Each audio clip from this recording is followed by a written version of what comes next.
So, good morning and welcome. This is the second day of the PoRtaL 8 International LARP Conference or Convention. We have a long day before us, so without much further ado, let's just start with this. We'll be streaming this live for the first time ever. Fingers crossed this works well. And all right. Hello, you people watching us all over the world. I give you Pohjola from Finland, the rock star of the LARP world. Please, control yourselves. Hello, I'm really glad to be here. This is my first time in Zagreb, my first time at PoRtaL. I want to thank the terrible Croatians for inviting. Isn't that how you pronounce it? Terrible Croatians. Anyway, I'm gonna talk about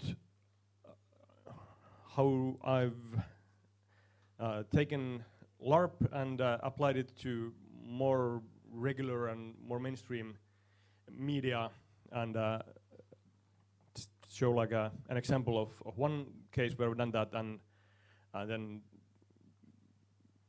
let you peek behind the curtains and see how we did it.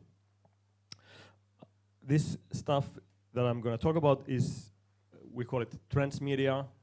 Earlier we called it participatory media, or sort of LARP-like TV, or we have lots of these different words for it. Nowadays people call it transmedia usually, or cross-media.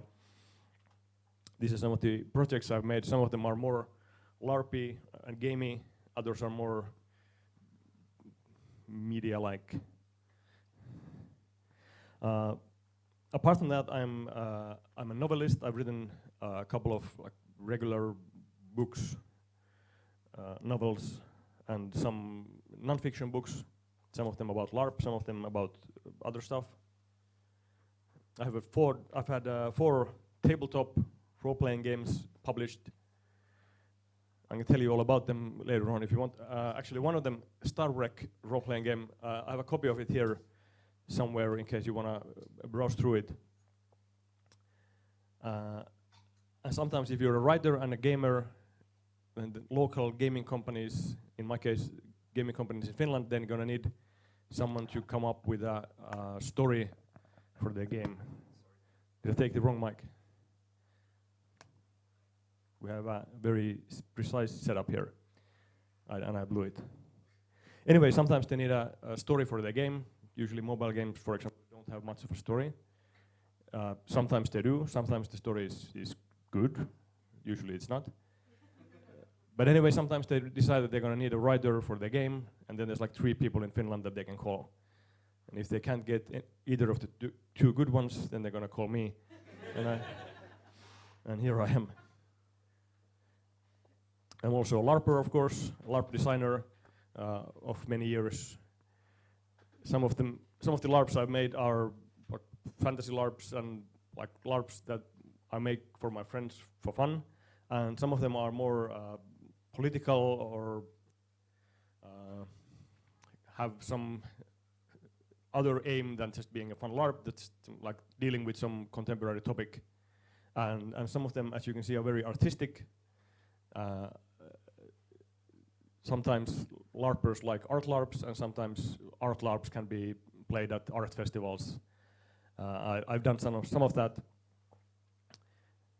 And actually this year, it's coming to an end soon, but I have a grant from the Finnish Cultural Foundation to make 1-year grant for making artsy games. It's the first time they ever gave this grant, but now they do. My official training is I'm a Master of Arts writing in screenwriting, writing for TV and film. I've done some of that, and I've written some theater plays, stage plays. But what I'm gonna talk about now is how we sort of combine all these crafts and arts into creating transmedia. It sort of transgresses different media types and like combines LARP and television and mobile games and alternate reality games and that sort of things. We had a company in Sweden called the company P some time ago, and one of the projects that we did with it was called the Conspiracy for Good. Now, you may remember that there was a time when people were full of hope. That was, the mood in the late 90s and the whole of the first decade of the 2000s was very desolate with George W. Bush and lots of wars and whatever. And then they elected Barack Obama to be the US president. And we sat in the office in Stockholm. We're like, yeah, things are gonna change. No more wars for oil in the Middle East. He's gonna close down Guantanamo Bay. No more torture. This bullshit war on terror is gonna be over. It's a new era of hope and liberty and democracy for all, we thought. So none of that happened. Things just got worse and worse. But for a moment, we had a glimmer of hope. And that was sort of the emotional basis for this whole thing. That instead of having these evil conspiracies trying to destroy the world, I mean, why would it have to be conspiracies? We see them all around us, these big corporations and US presidents and whatever, destroying the world all the time. So what if there was a good conspiracy trying to save the world? Wouldn't that be something? And now it's finally coming out of its hiding. So that was the idea. We had this strange combination of our company and then Hollywood screenwriter producer Tim Kring, who's the creator of Heroes, the superhero TV show, and many other shows. That's maybe the one that we love the most. And then Nokia. Nokia, as you know, is a Finnish company, and then they contacted Tim Kring, and then Tim Kring contacted us. And then I'm a Finnish guy again, so I live like 1 kilometer from the Nokia offices. They went a long way to find me, but they did. Nokia had a lot of money, well, they still have a lot of money, and they were about to launch their new revolutionary smartphone, which has image recognition software, super new application, very experimental technology. This is like 10 years ago. And they wanted to make a story, have us make a story using this technology. So we did, and that became the Conspiracy for Good. And this was groundbreaking stuff back then. It won it got the nomination for an International Emmy Award. It won the Banff World Media Award, which is like the Oscars of the British TV world. And it was honored at the South by Southwest conference in Texas, and so on. Anyway, there's like 7 minutes to apply for these awards. You have to make a 7-minute video after the project explaining what it is to the boards, and then they're gonna, if they understand it and they like it, then you might get awarded. So here's the video, and I think it's gonna explain it to you guys as well. Be on your guard. Stand firm in faith. Be men of courage. In the spring of 2010, London witnessed the global launch of the Conspiracy for Good, a radical new form of entertainment called social benefit storytelling, which allowed people's participation inside a story to do real good in the real world. Powered by Nokia, the producers designed the most ambitious multi-platform narrative ever seen, engaging a crew of over 130 people in 5 countries to create a story that lived all around the participants all the time. It all started with a 3-month-long alternate reality game that included website discoveries, puzzles, tweets, and text messages, all enhanced by 3 mobile games created specifically to advance the story. And on July the 17th, the story burst from the web and onto the streets of London, culminating in 4 weeks of real-world gameplay and live theatre that would forever change the definition of audience participation. Get out of my face, move. And this is the story they told. Why are you running? Are you a member? Rows and rows of silent stones in the cemetery. They don't need your time, just your testimony. In 2010, recording artist Nadira X puts her career on hold to teach school in Zambia, where she plans to build a new library for her students. I always spoke from the heart, set hypocrisy apart. However, the library is never built. The books, shipped from London, mysteriously go missing. We have very firm ideas who's behind this. The main suspect is multinational corporation Blackwell Briggs, who plans to build an oil pipeline directly through the village. Can I get 5 minutes of his time? Nadira turns to her friend, David Nasofu, a local employee of the British company. He promises her and the school kids that he'll go to headquarters to save the library. But all that remains of his ill-fated London visit is a series of videos of him running for his life through the streets. And then, he disappeared. Where did he go? And what did he know? To search for David and help Nadira build her library, an ancient secret society called the Conspiracy for Good came to the rescue. People from around the world joined the cause. But in keeping with the society's secret tradition, always stated that they were not a member. I'm not a member. I am not a member.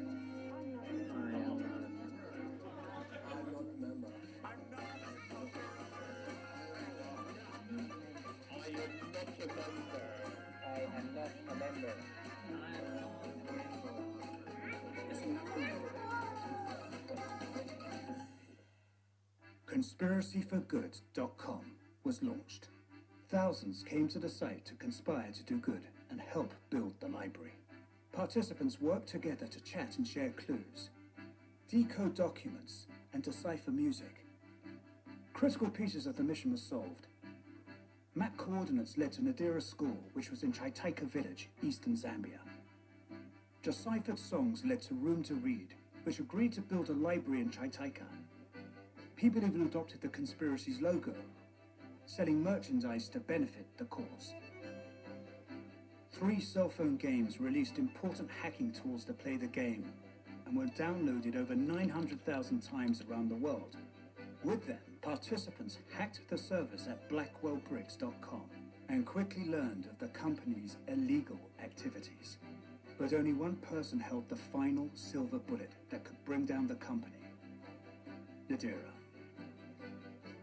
Across 20 webisodes, participants located Nadira in Zambia and convinced her to travel to London to complete David's mission. The conspiracy used OV maps to guide her the entire distance to Tower Bridge, where she was greeted by fans, but also Blackwell Briggs agents, eager to stop anyone helping her.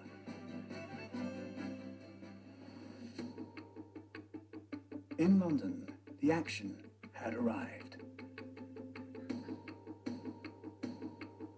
Whatever happens today will be the end of this chapter of our fight.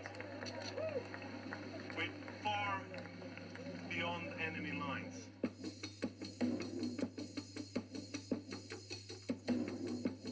Over 4 consecutive Saturdays, participants helped Nadira follow David's trail through the city using Nokia's revolutionary mobile technology called Point and Find, which picked up digital tags hidden in art and graffiti. These tags opened an image or a video in their phone, which led to the next spot in the city. Suddenly, the streets of London were a treasure trove of hidden clues and messages.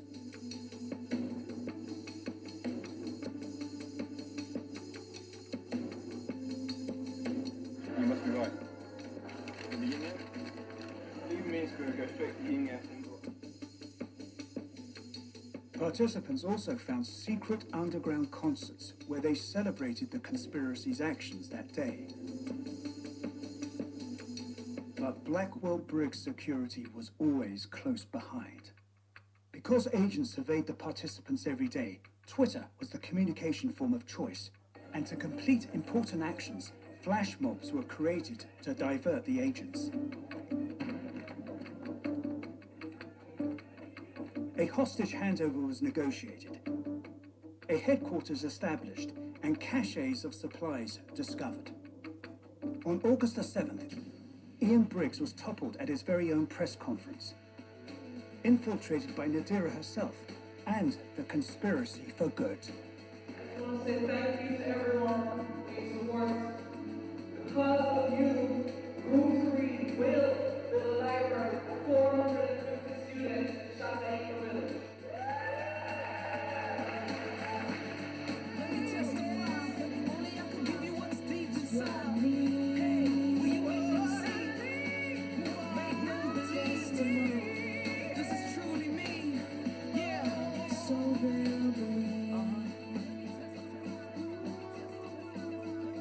And in some future time, if they attempt to disown me, I'll have to rely on your testimony.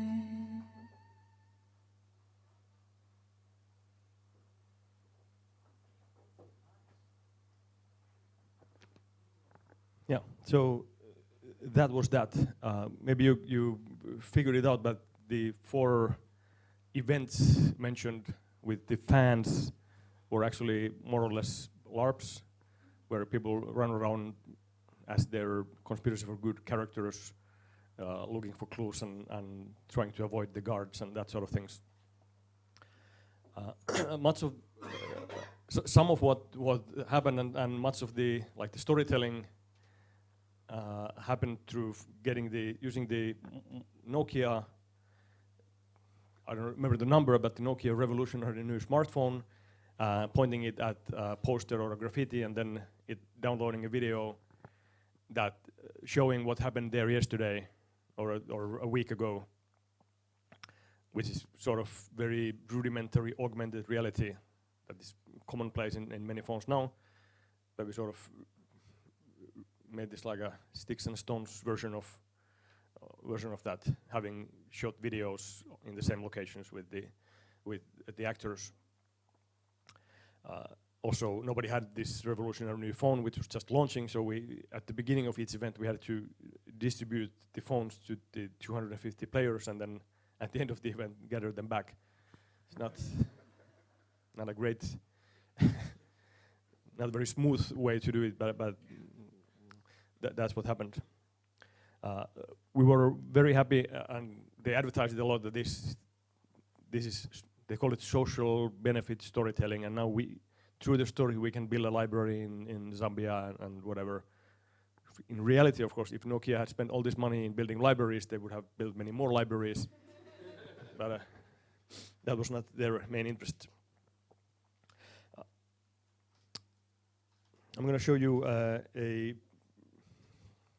lobbying video made by the bad guy, Sir Ian Briggs, leader of the multinational corporation.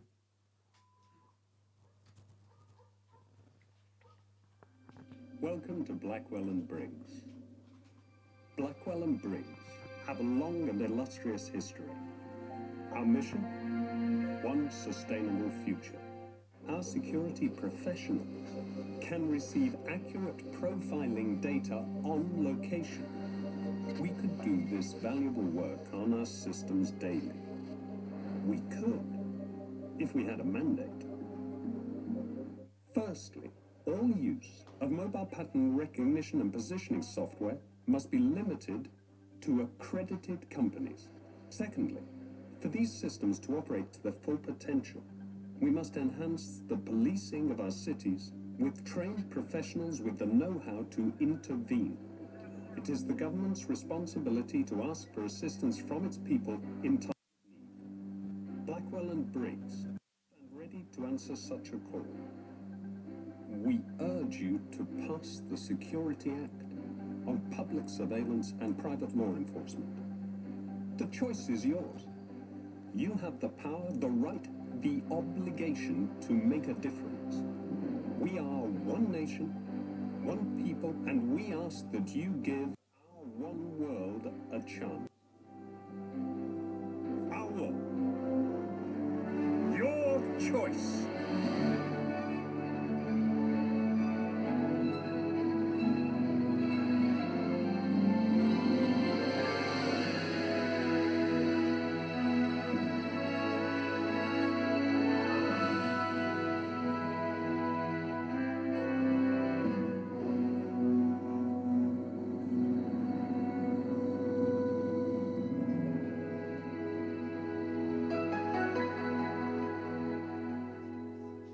So the worst thing we could imagine an evil multinational surveillance corporation doing is asking for government permission to use your phones to spy on you.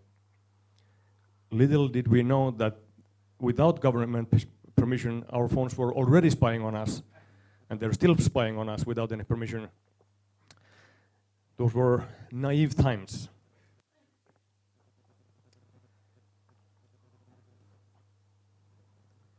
I have lots more videos, but I think I'm gonna skip some of them to get to the part where I explain other stuff.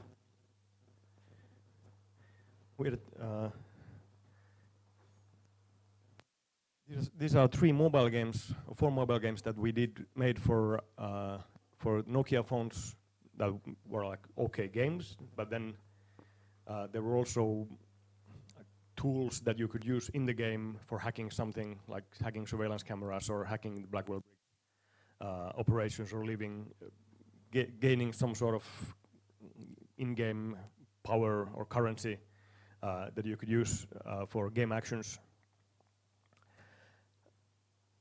Again, something that typically is not within a LARP budget, but since we had the money and Nokia wanted to have as many different media used as possible, and they also wanted to launch them through their own app store called Ovistore, a very short-lived attempt at creating an app store.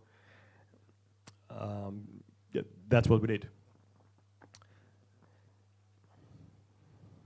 I don't know how much they influenced the gaming experience itself. And then, of course, we used all possible social media to play as well. So, for example, before the first LARP event, we had a 3 months, I think, video journey of where Nadira travels from Zambia via Africa and Europe to London. And you could follow the videos, and then you could write her on social media. And if you happen to be in Nairobi or Luxembourg at the right time, you could meet her and be in the videos and help her. But the LARPs, or the events themselves, the first ones were not that LARPy. They were more like urban adventure games, and then we added more and more story and character stuff as they progressed. But as urban adventure, we wanted people to visit parts of London that they probably usually didn't visit. In this case, the dried Thames river bank when the water is low, looking for clues. And then getting up from the river bank to the Millennium Bridge and finding this graffiti. And I think this was one of the symbols that they had to scan with their phone. I'm the one who made the graffiti. It was supposed to be water-soluble ink, paint that I can just paint anything and then we wash it off and that's fine. It didn't come off that easily.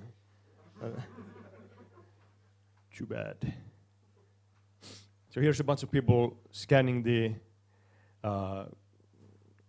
whatever that red thing is, and getting the video where they see what happened there before. And here they're looking at the video. So how did we plan all this?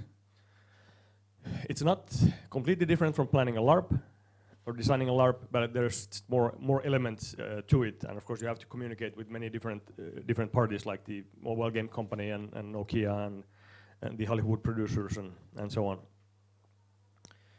But it all started basically like this, with me and a whiteboard. I was the head writer, and then our head game designer, Martin Eriksson. We worked on it together quite a bit, making lots of complicated notes. That's self-explanatory, I think. But then it all leads to this sort of like a game design document or a series Bible in TV, where we go through everything. In this case, it starts with treatment, which includes the background, the synopsis, the characters explaining, okay, so this is the story, and we follow these characters, and this is what the players do, and we have 4 live events, and it could end up like this, or maybe like this, depending on what the players do. And then a list of all the transmedia elements, meaning the different media that we used for it. Alternate reality games, webisodes following Nadira's journey from Africa, and video drops, which are the ones you get on your phone when you recognize, when you scan a place. Then live events, which were the urban games / LARPs. Mobile games, websites, compilation videos, which we made after, between the events. In case you haven't been following, this is what happened last time, and now we're wondering if the players can do this or they can do this. And social media, of course. And each of these can be like 10 pages, or it can be just 1 page here, and then we have a whole different document about what the webisodes are. In this case, we wrote the script for each webisode, and then filmed it. So all those scripts are sort of separate documents from this. The fiction, this is like the world material in a LARP. What is the conspiracy for good? What is Blackwell Bricks? Originally we had many more factions in this world, but we narrowed it down to these 2. And then comes stuff that I'm not as familiar with, such as, and that I don't have to write, but we have other people who do that. Design specifications, technology specifications, and then business and marketing. Design means everything visual, everything audio visual, everything that you see, how the website looks, how the t-shirts look, everything like that. Storyboards for the videos. A big part was technology specification with user management, coding, service build infrastructure, QA testing, and that sort of thing. Where of course Nokia was a big help. And then business and marketing, like who do we want to target, how do we reach them, how much money do we do we have copyrights for this, do we offer licenses for other people if they want to make a conspiracy for good comic book. All of that we had to take, they didn't, but all of that we had to decide. And then finally a user journey, going through like what an example player would do, how would they hear about it, and then how would they first engage with Conspiracy for Good, and what would make them come to the events, and what would they take home afterwards.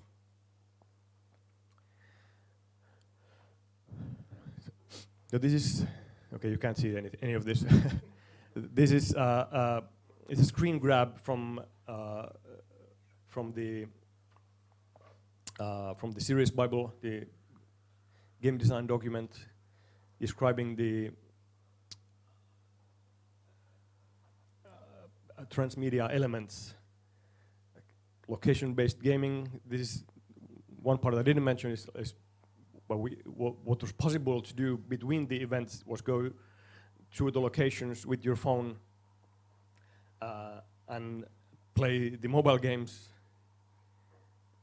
and advance the story somehow. But all of this was dealt with in detail.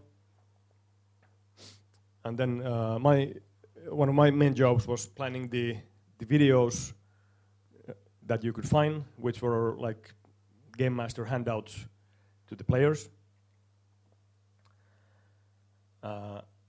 So each of them was described in text, and then we made like demo versions of some of them for playtesting in London.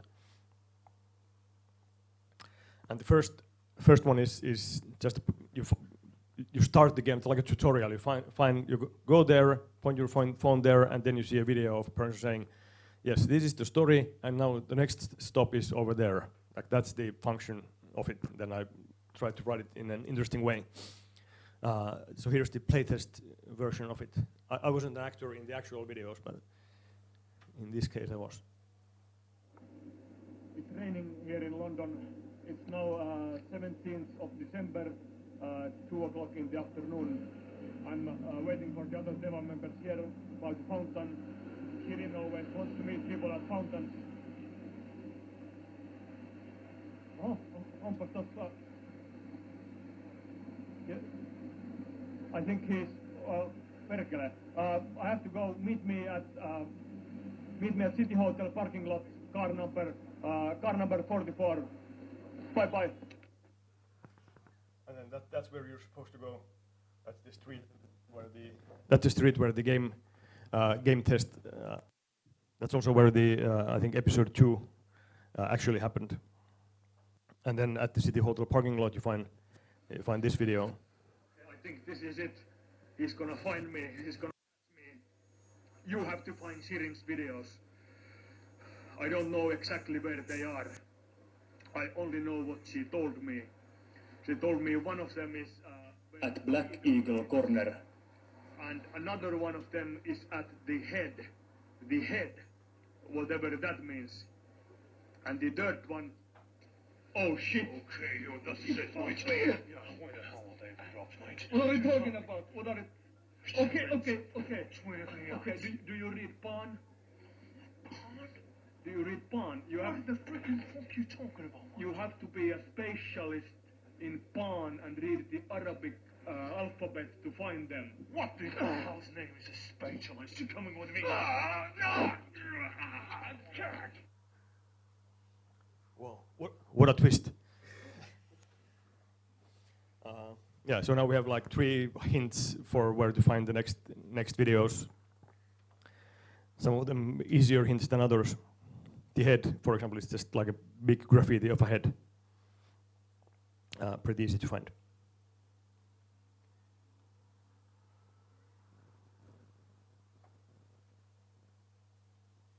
So we made a playtest, and then, well, I'm going to show this. This is the evidence that they eventually found for taking down the bad guys.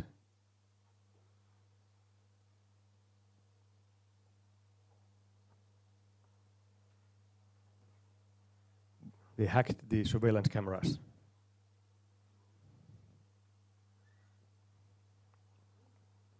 And then at the final event, where we actually had them LARP, which was a Blackwell Briggs recruitment event for 250 prospective employees, all of them conspiracy for good agents. There was a press conference at the end where they could present the evidence.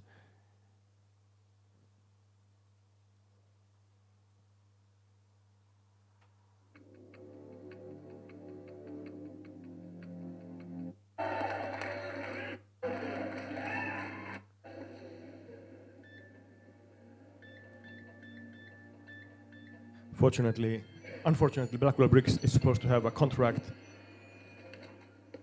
protecting them. Where is my contract? In a safe place.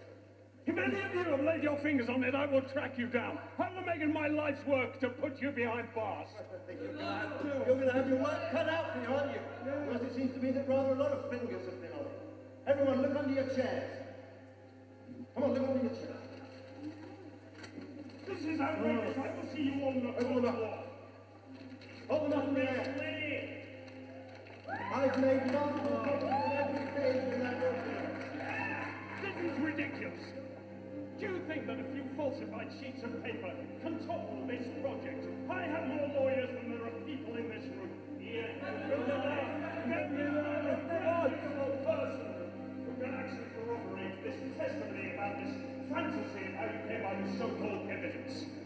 Actually, there is one person, an employee of ours named David Kusoku. This conference is over. Perhaps because he's been murdered.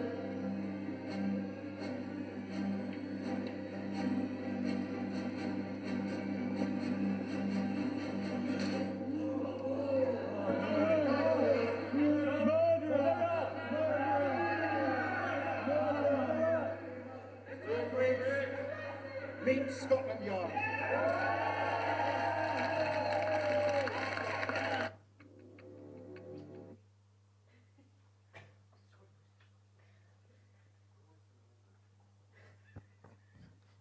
As you could see from the faces of the participants, not all of them were like super immersed emotionally in the story.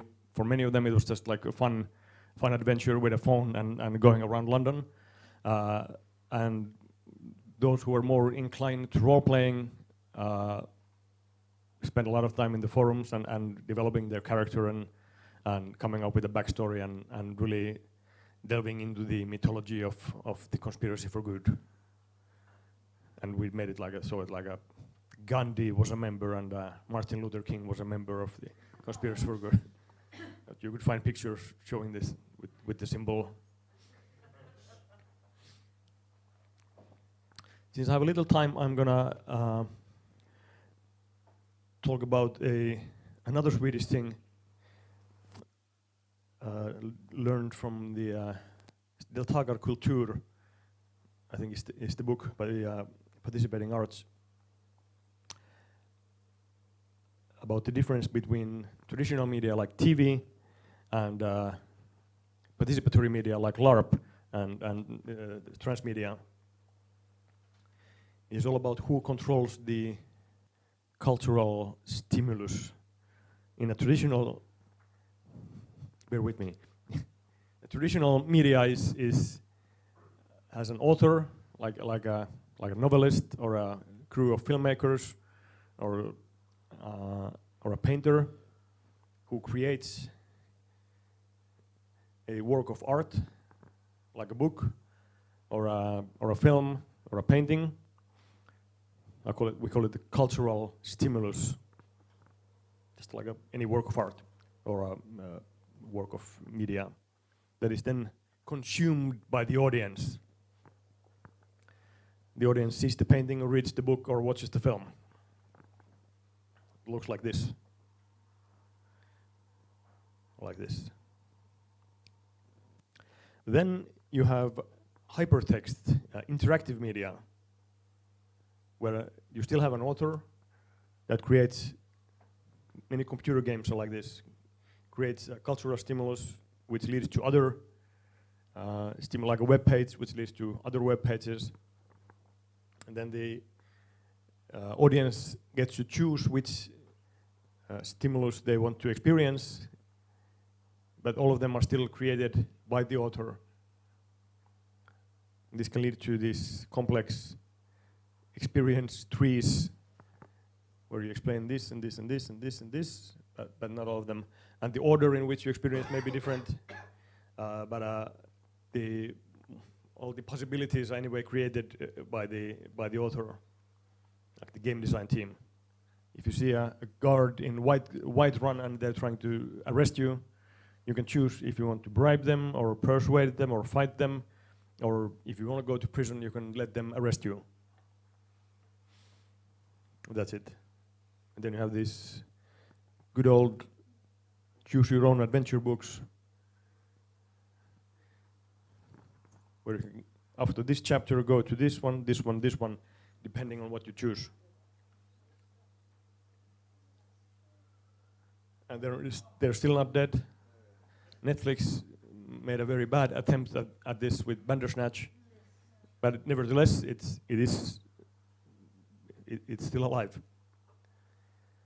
But then what we do is participatory media, where we do have an author, like a team of LARP designers, but they don't create a work of art, or they don't create the stimulus itself, they create like a frame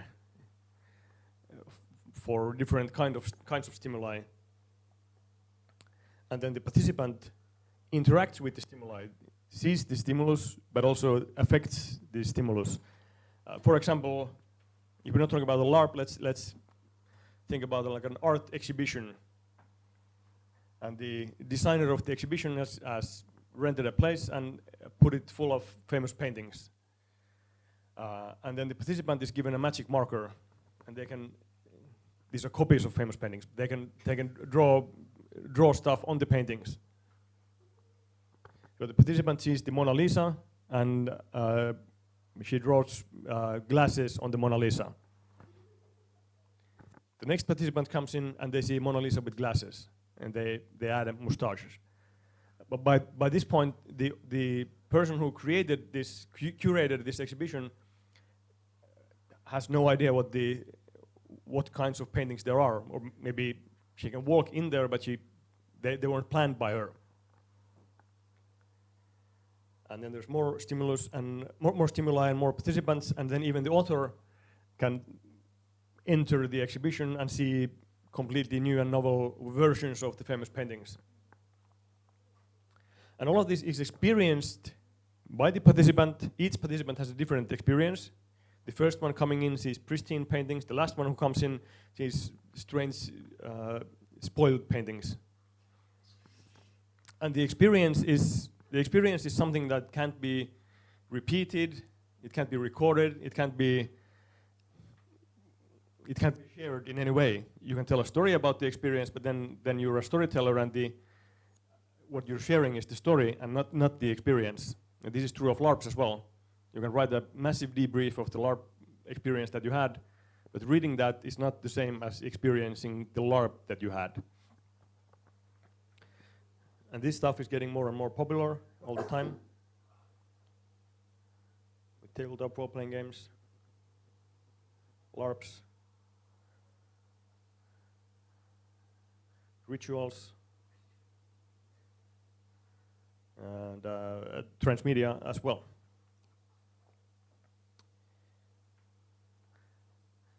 That's my very brief foray into combining LARP and traditional media.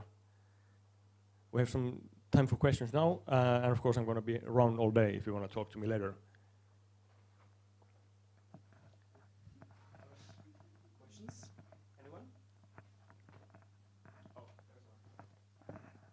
So when you did Conspiracy for Good, and you planned the LARP events, if we're going to call them that, I always wonder about, like, you want to make it hard enough for the participants so they don't like finish it off in 5 minutes, but it also can't be too hard.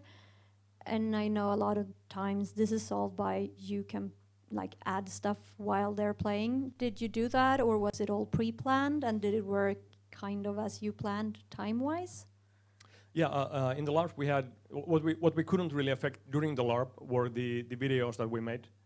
That there was like a set number of them in specific places that they could either get, or maybe they don't get some of them, or some get them and some don't. That we couldn't affect. But then we also had these live, I think we call them interactors, but essentially NPCs, like the Blackwell and Briggs guards, and then some like secret conspiracy for good agents, and sometimes like a janitor at Blackwell Briggs, and of course Sir Ian Briggs himself, that you could interact with and meet, and then they might control the flow of the event, like an NPC at a LARP. They go, I'm not gonna tell you yet. You have to bide your time. Prove your worth to me, or something, and then bring me 10 elk antlers. A shrubbery. Yeah. So that was one way to sort of manage the, like, if it's too fast or too slow, then we can manage the pace a little bit.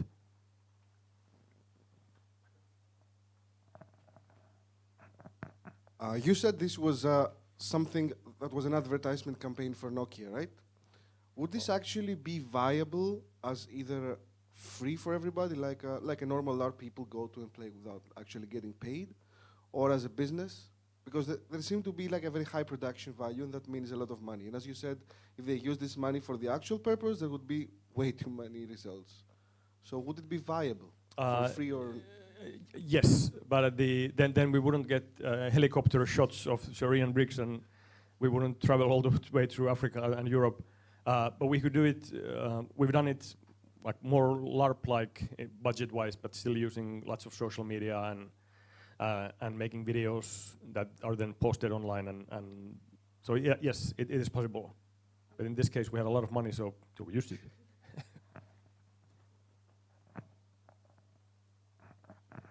So a bit unrelated. So does any of the websites still stand? Can any of the stories still be read or interacted with, or did they all take it down?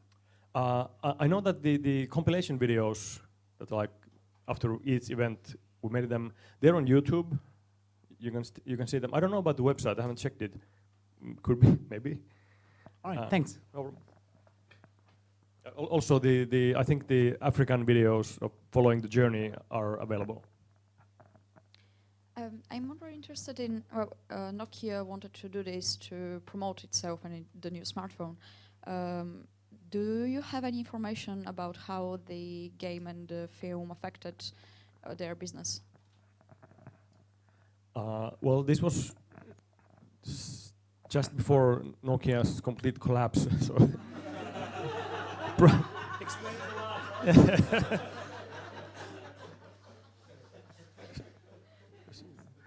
They didn't believe in touchscreens, so everybody got an iPhone and nobody got the Nokia smartphone, and that made Nokia very sad. But it's not our fault.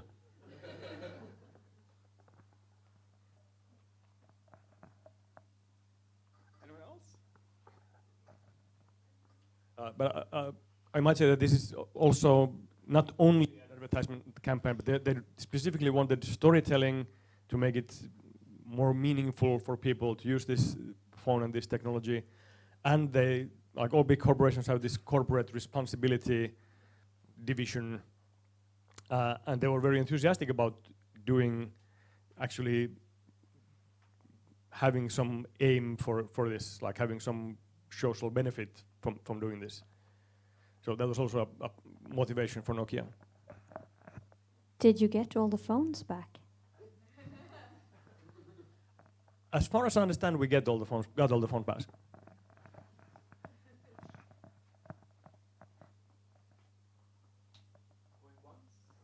Also, the phones that we used to make the playtests, we had to give them back too. Hi, so I don't fully agree with your model, or at least what you said, because as far as I understood, the LARP was pretty much predetermined. Like, he would get arrested besides the audience participation. Like you said when you gave examples, someone would draw glasses, someone would draw mustaches, but the author would never actually know what would happen yet. I feel that in the Conspiracy for Good, it was all predetermined. It was like all reached the same conclusion. And it gave the illusion of choice, gave the illusion of participation, but it would happen it would pretty much happen the same if you played or if you didn't. I get that criticism. I understand it. What we had was, and that's of course can be a big problem for events like this. What we had was we planned this like a story arc, like a Hollywood style first act, turning point, second act, midpoint, turning point, climax. But with each turning point, we have this different like forks. It can go this way, but if the players completely fail, it can go this way. Or if they have a choice to, for example, make Conspiracy for Good public, in which case this might happen, or keep it secret, in which case this might happen. And of course, all the interaction that they had with the NPCs was something that could have any effect in the world. But you're right. In this case, it wasn't as free form as usually. I wanted to ask, during the events themselves, was it a huge blob of 250 people running around, or did you distribute them somehow in terms of time and space? Yeah, good question. Yes, it was a problem, because there were some easier to find locations than others. And even though we interspersed them a little bit, like, okay, wait 2 minutes before the next group goes, sometimes there was a line to a specific graffiti or a statue. So that was boring. Next time, I guess we would plan it differently. Yeah. Very much so. So most of the players were, most of the participants were casuals, of course, not people of the communities. Did the game served as kind of gateway drug? Have you heard about like people from it going deeper in the rabbit hole and participating more? Well, we certainly hope so. I don't know if we've measured in any way if this was like the first LARP-like experience for some people, and then they started LARPing for real. I would imagine that some people who really liked it wanted to try more of that stuff. And of course, we, like in the after parties and so on, we advertised the other cool stuff that they could be doing. But I don't know how many did. I don't know. Yeah, just going back to this kind of structural question and like planning. Also, basically, it was kind of like a tree structure, choose your own adventure game, that what you planned ahead. And was there any kind of like influence or input that just happened along the way, and then you said, like, oh, that's cool, let's incorporate it into the next step? A little, because we already filmed all the videos, so we couldn't change them. But what we could do is instruct the NPCs. If something, like if they had some crazy theory in event 2, then we instruct the NPCs for event 3 to take it into account somehow, or make like wanted posters based on that, or graffiti. One quick question.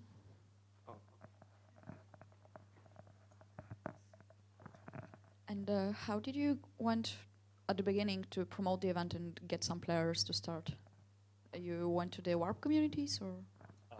Yeah, we went to the LARP communities, and then Nokia went through this like social influencer, social media campaign, like more regular marketing. And then in at least in London, there was already some sort of audience for this immersive theater people, and I think and urban games. So that's one group where we recruited from. But for many, I think there was just like a fun event outside in the summer. All right. All right. Thank you, Mike. Mike, thank you. Thank you very much. Here's your cup. A box. A box. Thank you. Yeah. Terrible. It's a magic box. I want to thank terrible Croatians again for the box. Okay.